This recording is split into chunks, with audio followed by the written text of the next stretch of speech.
Yes, hello everyone, good morning all of you and welcome to the global world academy. आज हम लोग यहाँ पर कंप्लीट करने जा रहे हैं पर्यावरण अध्ययन को। और पर्यावरण अध्ययन के अंदर हम लोग कंप्लीट करेंगे कुछ क्वेश्चंस को। ठीक है, कुछ एमसीक्यूज हम लोग यहाँ पर कंप्लीट करने वाले हैं। अब एमसीक्यू किस टॉपिक से रिलेटेड है, जैसा कि आप स्क्रीन पर देख पा रहे हैं, हम लोगों के सामने है एलिफेंट एंड हनी बी।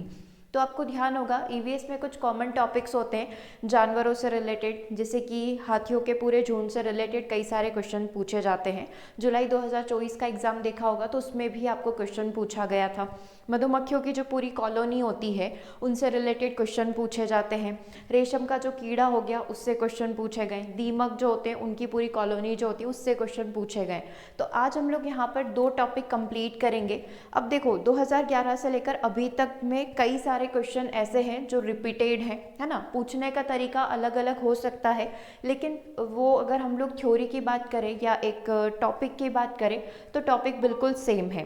ठीक है, तो आज हम लोग कई सारे क्वेश्चन जो कि आपके अलग अलग एग्जाम्स में यहाँ पर पूछे गए हैं, अलग अलग सालों में यहाँ पर पूछे गए हैं, उन्हें कंप्लीट करने वाले। ठीक है, तो हम लोग यहाँ पर स्टार्ट करेंगे एलिफेंट से।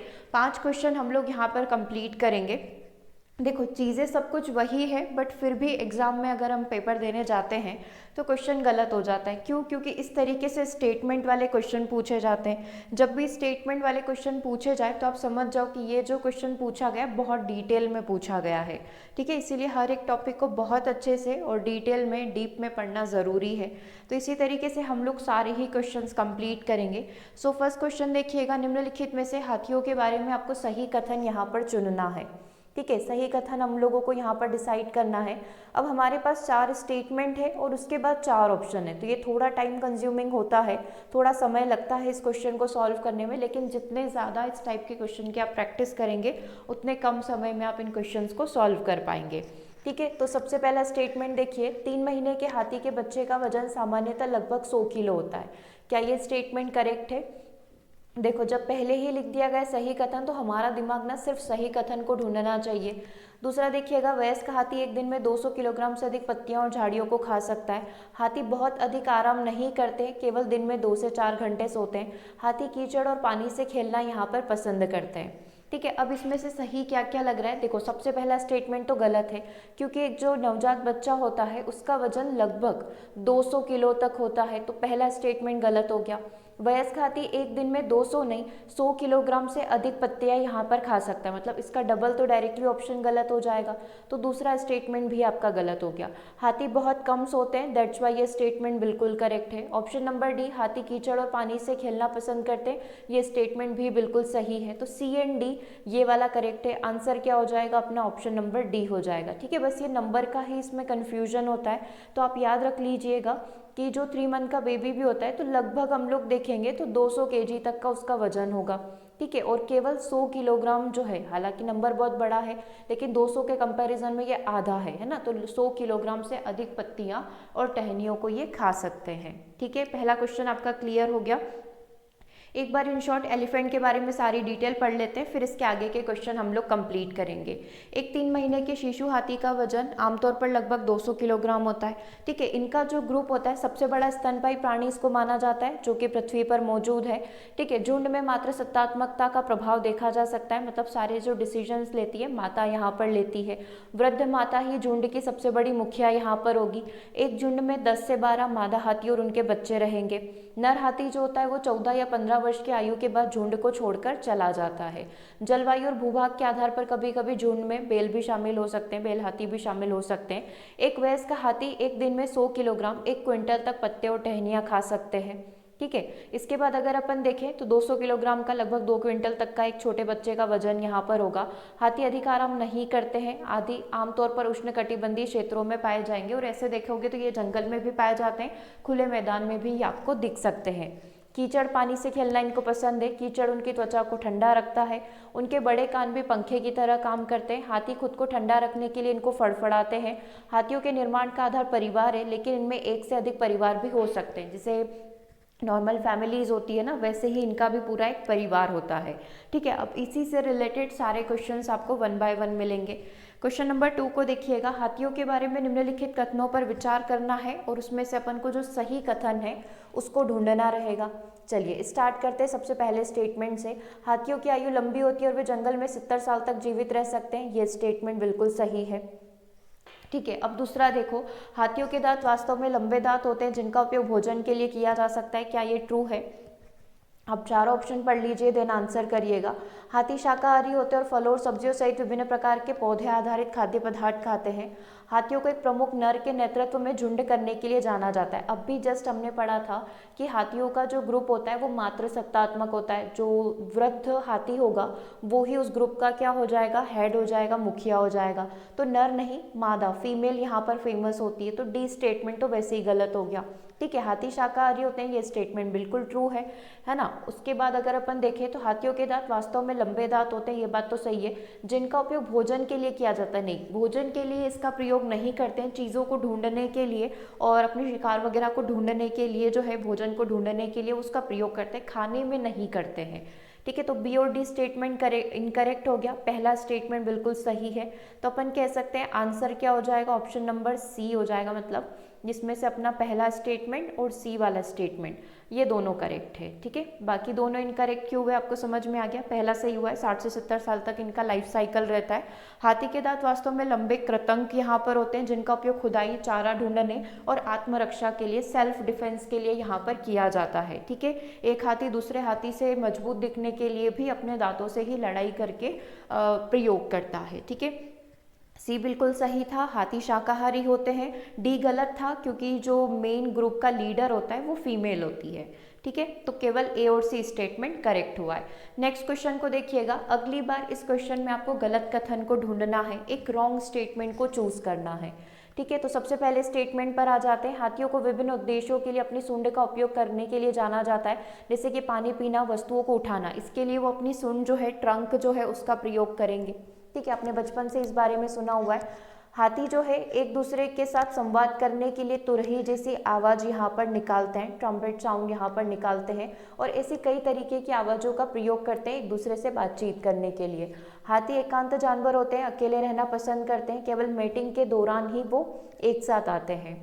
हाथी अक्सर अपने दांतों का उपयोग दूसरे हाथियों से लड़ने और उन पर प्रभुत्व स्थापित करने के लिए करते हैं। अब इन चारों स्टेटमेंट में से देखें तो एक गलत होगा, क्योंकि यहाँ पर कोई ऑप्शन तो दे नहीं रखे कि ए और बी गलत है, बी और सी गलत है। डायरेक्टली क्वेश्चन दे रखा है, दैट मीन्स 3 सही होंगे और एक गलत होगा। वो कौन सा गलत होगा वो आपको ढूंढना है। ठीक है, तो देखो ये वाला स्टेटमेंट तो बिल्कुल सही बात है। सूंड का ही प्रयोग करते हैं पानी पीने के लिए और वस्तुओं को उठाने के लिए, एक दूसरे से बातचीत करने के लिए अलग अलग तरीके की आवाज़ निकालते हैं। तो अपन ने पढ़ा भी है कि हर एक जानवरों की जो है अपनी कम्युनिकेट करने की अपनी अपनी लैंग्वेज होती है, तो हाथियों की भी होगी। ठीक है, हाथी एकांत जानवर है, ये स्टेटमेंट गलत है, क्योंकि हाथी ना हमेशा ग्रुप में रहना पसंद करते हैं। जैसे अपना परिवार होता है कि अपन सब साथ में रहते हैं, वैसे भी हाथियों में भी सेम चीज़ होती है कि वो ग्रुप में ही रहना पसंद करते हैं। ठीक है, हाथी एकांत जानवर होते हैं, अकेले रहना पसंद होते हैं, ये स्टेटमेंट गलत हो गया। इसीलिए आपका आंसर क्या हो जाएगा, ऑप्शन नंबर सी हो जाएगा। ठीक है, एकांत जानवर अकेले रहना पसंद करते हैं, केवल मैटिंग के समय में ही एक साथ आते हैं, तो ये चीज़ गलत है। हाथी अक्सर अपने दांतों का उपयोग दूसरे हाथियों से लड़ने के लिए करते हैं, अपना प्रभुत्व स्थापित करने और सेल्फ डिफेंस में करते हैं, ये बात भी इनकी बिल्कुल सही है। तो आंसर हो गया आपका ऑप्शन नंबर सी। ठीक है, चलिए अगला क्वेश्चन नंबर 4 देखिएगा। हाथियों के आवास और व्यवहार के बारे में निम्नलिखित कथनों पर विचार करिए। अब आ गया है क्वेश्चन आवास का कि ये रहते कहाँ हैं। इसमें क्या करना है, इसमें अपन को ट्रू स्टेटमेंट को फाइंड आउट करना है, सत्य कथन को यहाँ पर ढूंढना है। इंग्लिश वाले इंग्लिश में देखेंगे, हिंदी वाले हिंदी में देखेंगे। Elephants are found only in Africa and do not live in other part of the world. इसने बोला है कि हाथी केवल आपको अफ्रीका में ही देखने को मिलेंगे, पर आपने तो देखा है हाथी, और कहाँ पर देखा है, इंडिया में देखा है, अपने आसपास के क्षेत्रों में देखा है। मतलब पहला स्टेटमेंट तो गलत हो गया। ठीक है, चलो आगे बढ़ जाते हैं, अगले स्टेटमेंट की बात करेंगे। हाथी प्रवासी जानवर है, माइग्रेटरी एनिमल इसको माना जाता है।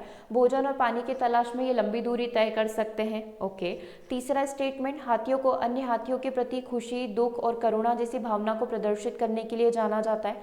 हाथी मुख्य रूप से वन क्षेत्रों में रहते हैं और खुले घास के मैदान जो होते हैं उससे बचते हैं। मतलब ग्रासलैंड में ये नहीं रहते हैं, केवल जंगल में रहना पसंद करते हैं। अगर मैं ऑप्शन के पास जाऊं तो ऑप्शन में एनी टू, मतलब कॉम्बिनेशन किसके बने हुए हैं, 2 स्टेटमेंट के बने हुए हैं। मतलब इस क्वेश्चन में 2 स्टेटमेंट सही है और 2 स्टेटमेंट गलत है। हमको क्या ढूंढना है, हमको सही ढूंढना है, तो हम लोग ट्रू स्टेटमेंट पर फोकस करेंगे। एक तो हम लोग कहें कि गलत क्या है, ये वाला गलत हो गया, ठीक है, मतलब ए स्टेटमेंट अपना गलत हो गया। आगे देखिए तो हाथी प्रवासी जानवर है, बिल्कुल लंबी दूरी ये तय करते हैं, बिल्कुल सही है। हाथी फैमिली वाले लोग हैं, है ना, परिवार वाले लोग हैं, तो वही वाली चीज़ इनके अंदर होती है। अन्य हाथियों के प्रति खुशी, दुख, करुणा जैसी भावना को प्रदर्शित करने के लिए जाना जाता है। मतलब कि अगर हम लोग देखें तो बी स्टेटमेंट भी सही है और सी स्टेटमेंट भी सही है, यानी कि आपका जो आंसर हो जाएगा वो हो जाएगा 2 वाला, ये वाला, ठीक है। और हाथी मुख्य रूप से वन क्षेत्रों में रहते हैं, हमने पहले ही डिस्कस कर लिया था क्वेश्चन नंबर 1 से कि हाथी जंगल में भी रहते हैं और खुले मैदान में भी रहते हैं, तो हर जगह ये पाए जाते हैं, ठीक है। मुख्यतः अफ्रीका और एशिया में जो है आपको हाथी देखने को मिलेंगे। ओके, तो बी एंड सी स्टेटमेंट यहाँ पर करेक्ट हो गया है। चलिए आगे बात करते हैं क्वेश्चन नंबर 5 की। हाथियों के प्रजनन के बारे में निम्नलिखित कथन पर विचार करना है, उसमें से 4 स्टेटमेंट में से एक गलत होगा, उस गलत स्टेटमेंट को आपको फाइंड आउट करना है, ठीक है। चलिए एक बार हिंदी में देख लीजिए, इसके बाद अपन इंग्लिश में भी देख लेंगे इसे ही, ठीक है। पहले हिंदी में देख लो, प्रजनन के बारे में बोला गया है तो मादा हाथी आमतौर पर लगभग 22 महीने की गर्भ अवधि के बाद एक बच्चे को जन्म देती है। मतलब लगभग आप समझ लीजिए कि 24 महीने मतलब 2 साल से 2 महीने कम, ठीक है। तो यहाँ पर 22 महीने का इनका गर्भ रहता है, जो किसी भी भूमि स्तनपायी की तुलना में सबसे ज़्यादा है, सबसे लंबा ड्यूरेशन अपन कह सकते हैं। नर हाथी मादाओं की तुलना में पहले यौन परिपक्वता तक पहुँचते हैं और अक्सर अकेले रहने के लिए झुंड को छोड़ देते हैं। हाथी लंबे समय तक अपने बच्चों की देखभाल करते हैं और कई वर्षों तक अपनी माताओं के करीब ही वो रहते हैं। नर हाथी झुंड के साथ रहते हैं और बच्चों को पालने में मदद करते हैं, ठीक है। अपन को क्या ढूंढना है, इन चारों में से गलत कथन को यहाँ पर ढूंढना है। करेक्ट आंसर क्या हो जाएगा, ऑप्शन नंबर डी। नर हाथी ना कभी भी झुंड के साथ नहीं रहते और ना वो बच्चों को पालते हैं, ठीक है। कुछ समय के लिए रहते हैं बट कुछ समय के बाद फिर वो छोड़कर चले जाते हैं, क्योंकि मेल वाला जो है हमेशा अकेले रहना ही पसंद करेगा, ठीक है। तो इनमें से बोला था गलत क्या है, तो ऑप्शन नंबर डी गलत है, बाकी सारे स्टेटमेंट इनके बिल्कुल सही है, ठीक है। नर हाथी मादाओं की तुलना में पहले यौन परिपक्वता तक पहुंचेंगे, अकेले रहने के लिए झुंड को भी छोड़ देते हैं। हाथी लंबे समय तक अपने बच्चों की देखभाल करते हैं और बच्चे और माता साथ में ही रहते हैं, झुंड में यही लोग साथ में रहते हैं, ठीक है। चलिए तो ये एलिफेंट यहाँ पर कंप्लीट हो गए। अब कुछ हनी बी के बारे में हम लोग डिस्कस करेंगे। एक बार अपन इनके शॉर्ट नोट्स देख लेते हैं, उसके बाद अपन इसके क्वेश्चन स्टार्ट करेंगे, ठीक है। देखो, मधुमक्खियाँ फूलों की ओर आकर्षित होती है ना, जो सबसे ज़्यादा मीठे फूल होंगे उनकी ओर सबसे ज़्यादा यह आकर्षित होती है, जिसमें लीची भी एक रहेगा, कॉफ़ी भी एक यहाँ पर रहेगा, ठीक है। अगला देखिएगा, मधुमक्खियाँ छत्ते में रहती है, जिसे आमतौर पर मधुमक्खी कॉलोनी के घोंसले का वर्णन के लिए प्रयोग किया जाता है। मधुमक्खी की कॉलोनी हम लोग कह सकते हैं। मधुमक्खियाँ अक्टूबर से दिसंबर तक अपने अंडे देती है। इसका एक सिंगल लाइन क्वेश्चन पूछा गया था कि सही समय इनका क्या है, तो अक्टूबर से दिसंबर। मधुमक्खियाँ चीनी की चाशनी खाना पसंद करती है। प्रत्येक मधुमक्खी कॉलोनी में 3 प्रकार की मधुमक्खियाँ होती है, एक क्वीन होती है, एक ड्रोन यहाँ पर होता है और एक श्रमिक यहाँ पर होती है। क्वीन, प्रत्येक मधुमक्खी के छत्ते में एक रानी मधुमक्खी होती है जो अंडे यहाँ पर देती है। एक रानी मधुमक्खी दूसरी रानी मधुमक्खियों को उसमें नहीं रहने देती है, छत्ते में, वो उनको मार देती है, ठीक है। एक छत्ते में एक रानी ही रहेगी। मेल की या ड्रोन की बात करें तो छत्ते में केवल कुछ ही नर होते हैं। श्रमिक के रूप में नर मधुमक्खियों की कोई विशेष भूमिका यहाँ पर नहीं होती है, ठीक है। अब आ जाती है श्रमिक मधुमक्खियाँ, क्योंकि जो मेन रोल यहाँ पर प्ले कर रही है वो सारी कार्यकर्ता मधुमक्खियाँ ही होती है।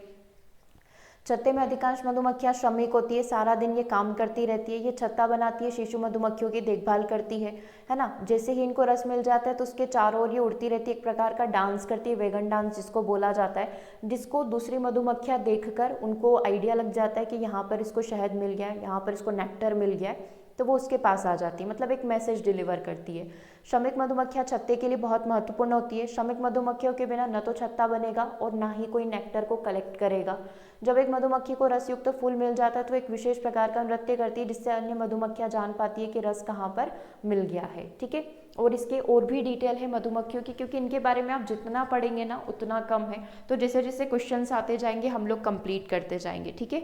सो फर्स्ट क्वेश्चन आपकी स्क्रीन पर है, इसमें से अपन को ट्रू स्टेटमेंट बताना है। 4 स्टेटमेंट आपके सामने है, सही कथन क्या है ये हमको बताना है, ठीक है।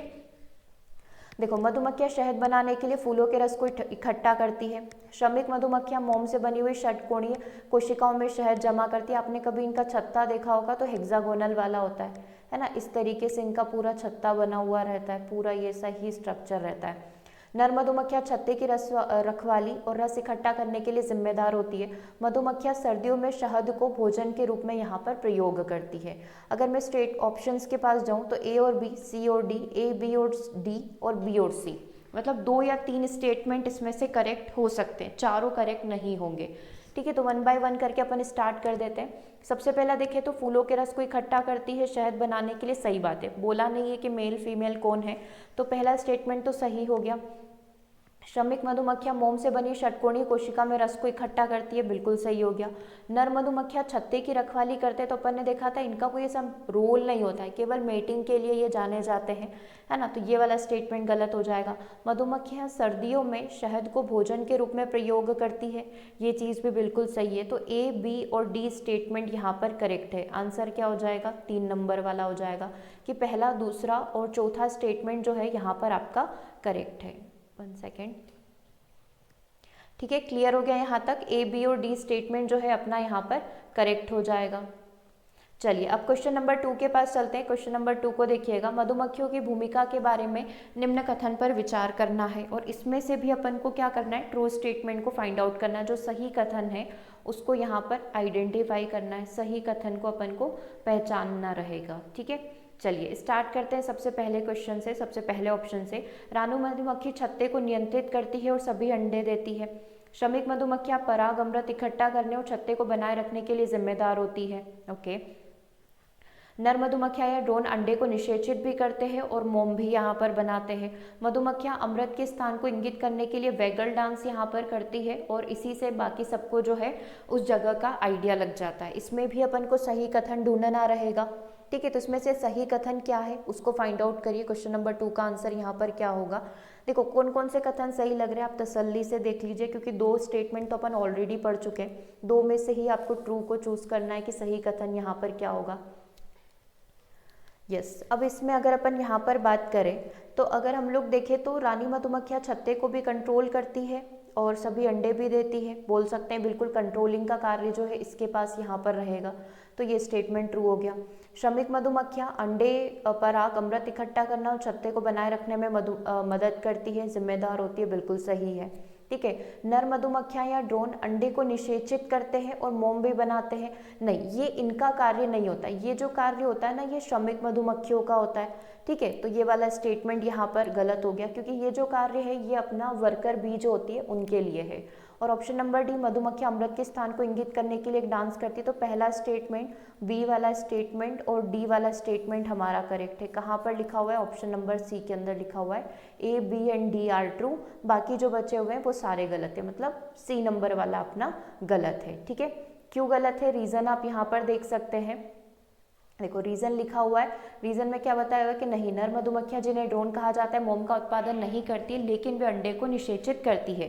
डेफिनेटली वो निषेचन का प्रोसेस करती है, लेकिन वैक्स का प्रोड्यूस नहीं करेगी, वो केवल जो हमारी वर्किंग बी है, श्रमिक मधुमक्खियां हैं, वही करेगी, है ना। केवल युवा मादा श्रमिक मधुमक्खियां जिनकी उम्र 12 से 18 दिन के बीच में होती है वो ही मोम का उत्पादन कर सकती है। उनके पेट में 8 ग्रंथियां पाई जाती है जो एक तरल मोम का स्राव करती है, जो हवा के संपर्क में आने पर क्या हो जाता है, सख्त हो जाता है। अब फर्टिलाइजेशन की यदि हम लोग बात करें तो ड्रोन नर मधुमक्खियां होती है जो रानी के अंडों को निषेचित करने के लिए उनके साथ मैटिंग करती है। ड्रोन रानी द्वारा दिए गए बिना निषेचित अंडों से, या अगर कॉलोनी में रानी नहीं है तो श्रमिक मधुमक्खियों द्वारा दिए गए अंडों से यहाँ पर पैदा होते हैं। ठीक है, ड्रोन के बारे में आप और कुछ चीज़ें पढ़ सकते हैं, मतलब नर मधुमक्खी के बारे में। ड्रोन मधुमक्खियाँ श्रमिक मधुमक्खियों और रानी मधुमक्खियों से बड़ी भी होती है और मोटी भी होती है, देखकर पता चल जाता है। ड्रोन की आंखें बड़ी और जबड़े छोटे और नुकीले होते हैं। ड्रोन में डंक नहीं होता है, इसीलिए मेल वाला कभी नहीं काटता है ना। बेसिकली ये जो ओवरी वाला पार्ट होता है जो केवल फीमेल में पाया जाएगा, जो डंक होता है उसको ओवरी यहाँ पर हम लोग कह सकते हैं, है ना, जो यहाँ पर एग देने के लिए जाना जाता है। तो हम लोग ये कह सकते हैं कि डंक किस में पाया जाएगा, फीमेल में पाया जाएगा, और जो हमारी वर्किंग बीज होती है उनमें, श्रमिक मधुमक्खियों में पाया जाएगा। ठीक है, ड्रोन अमृत या पराग एकत्र नहीं करते हैं। ड्रोन लगभग 10 दिन की उम्र तक अपना प्रजनन कार्य नहीं कर सकते, उसके बाद कर सकते, और इनका जो जीवन काल होता है वो 57 डेज का ही होता है। ठीक है, चलिए तो ये देख सकते हैं आप, ये क्वीन कुछ इस तरीके की होती है ना, सबसे लंबी सी आपको दिख जाएगी, पतली सी और लंबी सी होती है। ठीक है, उसके बाद आप देख सकते हैं ड्रोन थोड़ा मोटा और इस तरीके से यहाँ पर पाया जाएगा। ठीक है, और वर्किंग जो बी होती है वो कुछ छोटी यहाँ पर होती है। ठीक है, चलिए आगे बात करते हैं क्वेश्चन नंबर 3 की। मधुमक्खी के जीवन चक्र के बारे में कुछ कथन पर आपको विचार करना है और इसमें से जो ट्रू स्टेटमेंट है, जो सही कथन है, उसी को अपन को ढूंढना है। ठीक है, कोई भी तीन या कोई भी दो कथन यहाँ पर ट्रू हो सकते हैं, ऑप्शन के अकॉर्डिंग आप सिलेक्ट करिए।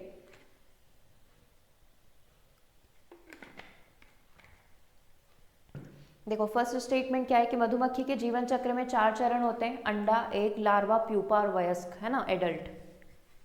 दूसरा ये बोल रहा है कि श्रमिक मधुमक्खियाँ जो लार्वा होता है उसको रॉयल जेली खिलाकर उनकी देखभाल करती है। रॉयल जेली के बारे में अभी अपन डिस्कस कर लेंगे। ठीक है, रानी मधुमक्खियाँ उन अंडों से निकलती है जिन्हें केवल रॉयल जेली खिलाई जाती है।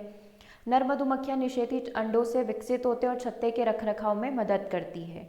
ठीक है, चलिए अब इसमें से अपन को ट्रू ढूंढना है। तो पहला स्टेटमेंट तो बिल्कुल सही है, 4 चरण इसके अंदर होते हैं, अंडा, लार्वा, प्यूपा और वयस्क यहाँ पर होते हैं। ठीक है, श्रमिक मधुमक्खियाँ जो है लार्वा को रॉयल जेली खिलाती है ना, उनको भी यहाँ पर फूड देना होगा, तो रॉयल जेली यहाँ पर खिलाई जाती है जो श्रमिक मधुमक्खियों के द्वारा ही बनाई जाती है।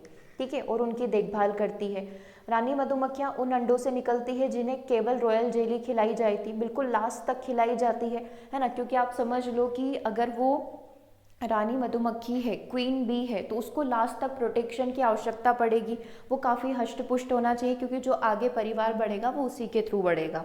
ठीक है, तो सी वाला स्टेटमेंट भी बिल्कुल करेक्ट है। अब लास्ट वाला देख लेते हैं, जो मेल बीज होते हैं developed from the fertilised egg, तो ध्यान रखना कभी भी ये निषेचित अंडों से विकसित नहीं होते हैं, अनिषेचन के थ्रू ही ये विकसित होंगे, तो ये स्टेटमेंट आपका गलत हो गया। And help in hive maintenance, क्या ये छत्ते के रखरखाव में मदद करते हैं? तो नहीं, ये मदद भी नहीं करते हैं। तो पहला, दूसरा और तीसरा स्टेटमेंट अपना करेक्ट है, यानी कि आंसर हो जाएगा ये वाला, फर्स्ट वाला। तीनों ही स्टेटमेंट यहाँ पर आपके बिल्कुल करेक्ट है। एक बार अपन इनका डिटेल देख लेते हैं। 4 चरण हो गए, अंडे, लार्वा, प्यूपा और वयस्क। यह पूरी प्रक्रिया अलग अलग मधुमक्खियों के बीच में अलग अलग होगी। रानी का जो पूरा लाइफ साइकिल होगा वो 16 दिन का होगा, श्रमिक मधुमक्खियों में 18 से 22 दिन का होता है, और नर मधुमक्खियों में 24 दिन यहाँ पर उनको विकसित होने में लगते हैं। तो तीनों का अलग अलग टाइम साइकिल है। मधुमक्खियां परागण की प्रक्रिया में महत्वपूर्ण भूमिका निभाती है। परागण करते समय वे लगभग 20 मील प्रति घंटे की गति से यात्रा करती है, और जब नेक्टर को लेकर वापस आती है, अमृत को लेकर वापस आती है, तो स्पीड थोड़ी सी कम हो जाती है, 17 मील प्रति घंटे की गति से यात्रा करती है। अपनी इसी स्पीड के कारण जो है वो बहुत जल्दी यहाँ पर शहद का जो छत्ता है उसको क्रिएट कर लेती है ना, हनी यहाँ पर कलेक्ट कर लेती है। तो ये चीज़ भी इम्पॉर्टेंट है, ये आप देख सकते हैं। अभी जो हमने यहाँ पर रॉयल जेली की बात करी थी ना, तो रॉयल जेली कुछ इस तरीके की होती है, वाइट कलर का एक जेली पदार्थ हम लोग इसको यहाँ पर कह सकते हैं, है ना। जो वर्किंग बी है वो इसको यहाँ पर क्रिएट करती है। तो यस, श्रमिक मधुमक्खियाँ अपने लार्वा को रॉयल जेली यहाँ पर खिलाती है, जो उनके सिर में स्थित ग्रंथियों द्वारा उत्पादित दूध जैसा एक स्त्राव यहाँ पर होता है। श्रमिक मधुमक्खियाँ अपने जीवन के पहले 3 दिनों तक सभी लार्वा को रॉयल जेली खिलाती है। जितना भी लार्वा उत्पन्न हुआ है, जितने भी एग हैं उससे लार्वा बना है, उन सभी को 3 दिन तक रॉयल जेली फीड किया जाएगा। फिर उसके बाद केवल जो रानी मधुमक्खी का जो लार्वा है उसी को, जब तक वो पूरे तरीके से डेवलप नहीं हो जाता, यानी कि एडल्ट होने की स्टेज तक जो है, उसको यहाँ पर जो श्रमिक मधुमक्खियाँ हैं, वर्किंग बी है, वो रॉयल जेली खिलाएगी।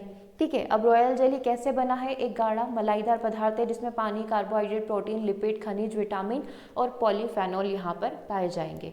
इसके क्या फायदे हैं? रॉयल जेली को अक्सर मधुमक्खी माँ का दूध भी यहाँ पर कहा जाता है।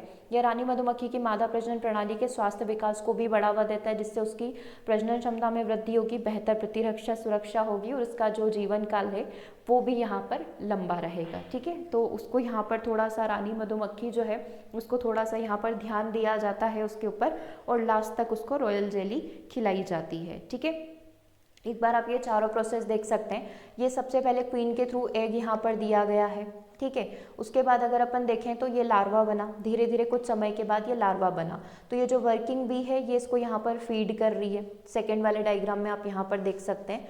ठीक है, उसके बाद धीरे धीरे जो है ये किस में कन्वर्ट हो जाएगा, जैसे जैसे इसकी ये फुल ग्रोथ यहाँ पर होती जाएगी, है ना, जैसे जैसे ये बड़ा होता जाता है, तो इस कप को क्या करा जाएगा, जो वर्किंग बी है उसको यहाँ पर क्लोज कर देगी, और धीरे धीरे ये किस में कन्वर्ट हो जाएगा, प्यूपा में कन्वर्ट हो जाएगा, और जैसे ये एडल्ट बनेगा ये इससे बाहर निकल जाएगा। ठीक है, तो ये इस तरीके से होता है। तो यहीं पर इनकी फीडिंग की प्रोसेस स्टार्ट हो जाती है। ठीक है, क्लियर है। बाकी ड्रोन के बारे में अभी आपने देख ही लिया कि ड्रोन नर मधुमक्खियाँ होती है जो बिना निषेचित अंडों से आती है। ड्रोन की आंखें बड़ी होती है, शरीर बड़ा होता है और इसमें डंक नहीं पाया जाता है।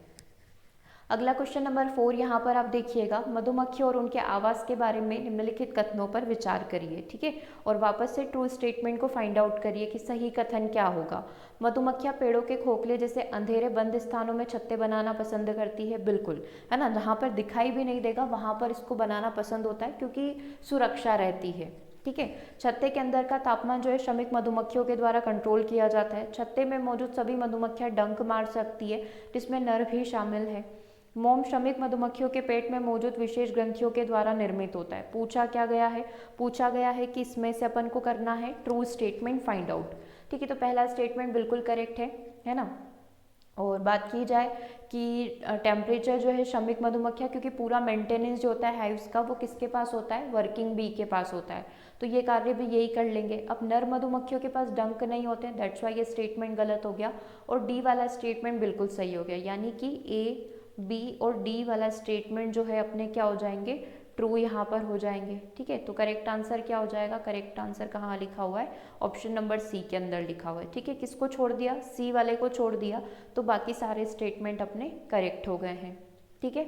चलिए, बाकी आपने ये सारी चीज़ें देख ही ली है, एक बार और आप चाहें तो देख सकते हैं। केवल मादा ही यहाँ पर डंक मारती है, बेसिकली वो उसकी संशोधित अंडवाहिनी होती है, तो फीमेल के पास ही ऑप्शन होगा, ठीक है। श्रमिक मधुमक्खियाँ मुख्यतः डंक मारने वाली मधुमक्खियाँ होती है और वो भी तब मारती है जब उनको लगता है कि उनको सामने से खतरा है।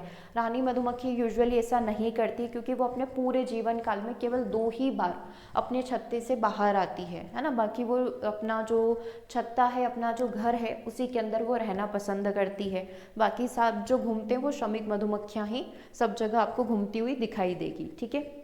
और मोस्टली ऐसा होता है कि डंक मारते ही ये मर जाती है क्योंकि उनका डंक जो है मनुष्य की स्किन में फंस जाता है, फिर वो बाहर नहीं निकलता है, जिसकी वजह से मधुमक्खियों का पेट जो है पूरा फट जाता है और वो वहीं पर मर जाती है। ओके, तो ये इनके पीछे की कहानी है।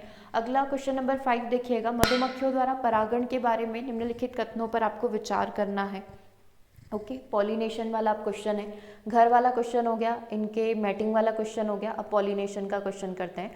मधुमक्खियाँ महत्वपूर्ण परागकर्ता होती है जो फूलों के पौधों के प्रजनन में भी मदद करेगी। पॉलिनेशन भी अच्छे से हो जाएगा किसके थ्रू, हनी बीज के थ्रू। श्रमिक मधुमक्खियाँ पराग को एकत्र करती है और अमृत की खोज के दौरान इसे फूलों के बीच में स्थानांतरित भी कर देगी। मधुमक्खियों द्वारा परागण से फलों और बीजों की उपज और गुणवत्ता में भी वृद्धि होती है। परागण गतिविधियों में नर मधुमक्खियां श्रमिक मधुमक्खियों की तुलना में अधिक सक्रिय होते हैं, तो ये चीज़ गलत है क्योंकि मेल कुछ भी काम नहीं करता है, जो ड्रोन होते हैं वो काम नहीं करते हैं। Basically A, B and C statement जो है अपना यहाँ पर करेक्ट हो जाएगा कि यस, ये बिल्कुल सही है कि पॉलिनेशन में मेन रोल जो है हनी बी यहाँ पर मेन रोल अपना प्ले करती है, ठीक है। नेक्टर वगैरह को ढूंढने के चक्कर में क्या होता है कि पॉलिनेशन जो है पौधों का, फूलों पर, वो बहुत आसान तरीके से यहाँ पर हो जाता है, ठीक है। तो केवल अगर अपन छोड़ दें इस वाले ऑप्शन को, डी वाले स्टेटमेंट को, तो बाकी सारे स्टेटमेंट अपने यहाँ पर कंप्लीट होते हैं। ओके, और इसी के साथ हमारा एलिफेंट और हनी बी वाला जो कंसेप्ट है, यही सारे क्वेश्चन घुमा फिरा कर या नॉर्मल क्वेश्चन के टर्म्स में भी स्टेटमेंट ना होते हुए भी आपसे बार बार एग्जाम में पूछे जाते हैं। तो ये 2 टॉपिक अच्छे से प्रिपेयर कर लीजिए। इसके जितने भी इंपॉर्टेंट शॉर्ट नोट्स मिले हैं आप उनको नोट डाउन ज़रूर से कर लें, ठीक है, क्योंकि क्वेश्चन में वही नंबर ही थोड़ा सा आगे पीछे करके पूछे जाते हैं। जैसे वो एलिफेंट वाले में 100 का 200 और 200 का 100 करके पूछा हुआ था, ठीक है। तो इस पर थोड़ा सा ध्यान देना, नोट्स ज़रूर से बना लेना इस चीज़ के, और एग्ज़ाम में एक बार रिवाइज ज़रूर से करके जाना, ठीक है। फिर भी और किसी भी टॉपिक से कोई भी डाउट है तो ज़रूर से मेंशन करिएगा। आगे आने वाले सेशन में हम लोग, एक तो रेशम का कीड़े वाले बहुत सारे क्वेश्चन पूछे जाते हैं, है ना, इस टाइप के और कोई ऐसे टॉपिक है तो उस पर हम लोग डिस्कस कर लेंगे, ठीक है। सो सेशन को ओवर करते हैं, मिलते हैं हम लोग अपने नेक्स्ट सेशन में। Thanks for watching.